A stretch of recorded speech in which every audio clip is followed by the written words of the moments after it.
কোনে যাইতেছেন? হ্যাঁ, ওয়াইফাই ফ্রি তো ভাই, তুই লাগাবি না। আসসালামু আলাইকুম। কেন গুজব ছড়াইতেছেন, কি কারণে ছড়াইতেছেন আমি জানি না, তবে একটি কথা বলবো, যারা গুজব ছড়াইতেছেন তারা কিন্তু কাজটা একদম ভালো করতেছেন না।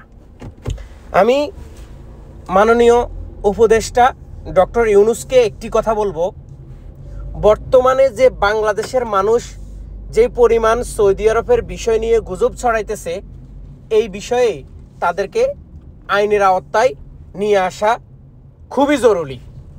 এজন্য জরুরি কারণ কিছু আওয়ামী লীগের জন্ম, কিছু মা বাপ ছাড়া জন্ম, কিছু রাস্তায় জন্ম, আর কিছু জারব সন্তান ফেসবুকে সোশ্যাল মিডিয়াতে এত পরিমাণ সৌদি আরবের বিষয়ে গুজব ছড়াইতেছে, যেটা আমরা দেখতেছি ইউটিউবে এবং বিভিন্ন জায়গাতে সাধারণ কিছু ভিউ পাওয়ার জন্য তারা এত বেশি গুজব ছড়াইতেছে, যেই গুজবের কারণে অনেক মানুষ সৌদি আরবে আতঙ্ক হয়ে আছে।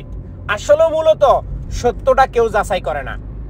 সৌদি আরবে প্রতি সপ্তাহ সৌদি যে মন্ত্রণালয় বা সৌদি আরবের যে পুলিশ প্রশাসন বা সৌদি আরবের যে মন্ত্রণালয়ের হিসাব রক্ষক, মানে যে যারা বর্ডার ক্রস করে, এইরকম প্রতি সপ্তাহে 1000-1200 বাংলাদেশি, ইন্ডিয়ান, পাকিস্তান, নেপাল, বিভিন্ন দেশের মানুষকে তারা জব্দ করি সৌদি আরবের আইন অনুসারে তারা তাদেরকে সাজা দেয়, দেশে পাঠায় দেয়, জেলে রাখে। যেই নিয়মে যেই আইন হওয়া দরকার বা যেই নিয়মে যেইভাবে সাজা হওয়া দরকার, ঠিক ওইভাবে তারা কিন্তু সাজা দেয়। এখন আমাদের বাংলাদেশের কিছু আওয়ামী লীগ জন্ম, কিছু জারব সন্তান, তারা ফেসবুকে আগের পুরাতন ভিডিও দিয়ে তারা কি বলতেছে, বাংলাদেশে মিছিল করছে, মিটিং করছে এবং সৌদি প্রশাসনের ছবি দিয়ে তারা জুতা ফিটা করছে। এই কারণে এখন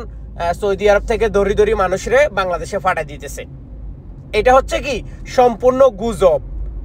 এই গুজবে কান দিতেছে আবার কিছু ইউটিউব চ্যানেলের ভিউ কামানোর কিছু ব্যবসায়ী লোক আছে না, আবার কিছু আপনার ফেসবুকে নতুন আসছে, মানে কোনটা সত্য কোনটা মিথ্যা না জানি শুধু শেয়ার করতেছে। এই হচ্ছে একটা কথা। আমরা সবসময় একটি কথা বলি, সৌদি আরব এমন একটি দেশ, তারা তাদের নিজস্ব ক্ষমতা আছে সব কিছু করার। তারা কোনটা ভালো কোনটা খারাপ তাদেরটা তারা বুঝবে। আমাদের বাংলাদেশের 30 লক্ষ প্রবাসী এই সৌদি আরবে কাজ করে, ভালো বেতনে চাকরি করে। এই 30 লক্ষর পাশাপাশি বাংলাদেশে হাজার মানুষ, লক্ষ মানুষ, এই 30 লক্ষ মানুষের কারণে তারা কিন্তু খাবার খাইতেছে। এবং বিশ্বের সবচেয়ে বেশি রেমিটেন্স যেই দেশ থেকে যায় সেটা হচ্ছে সৌদি আরব। তো এই সৌদি আরবকে নিয়ে কথা বলার আগে আপনাদেরকে বুঝতে হবে যে কোনটা সত্য কোনটা মিথ্যে। আপনি যাচাই না করে আপনি একটা ভিডিও ছাড়ি দিলেন, আপনি একটা জুতা ফিটা করলেন, আপনি তাকে মহিলা বললেন, এটা তো হবে না।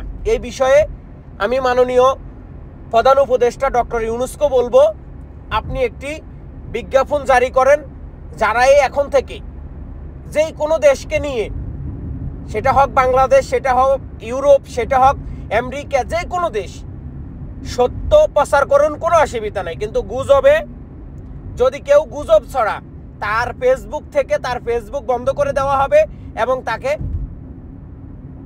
আইনের আওতায় নিয়ে আসা হবে। এরকম একটা বিজ্ঞাপন অতি শীঘ্রই আপনাদেরকে জারি করতে হবে। আর সৌদি আরব যারা আছেন, আপনারা যে সমস্ত ইউটিউব দেখে আপনারা পাগল হইতেছেন যে আপনাকে ধরে নিয়ে যাইব, আপনাকে ধরতেছে, আপনাকে এটা করতেছে সেটা করতেছে, এগুলা শুনেন। সৌদি আরবে সবসময় একটি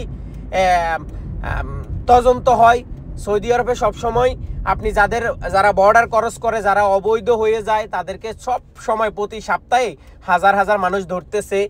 যাদেরকে যেভাবে করার দরকার আইনগতভাবে, তারা সেইভাবেই কিন্তু তাদের সাজা দিতেছে। এখন এগুলাকে আপনারা ওই সৌদি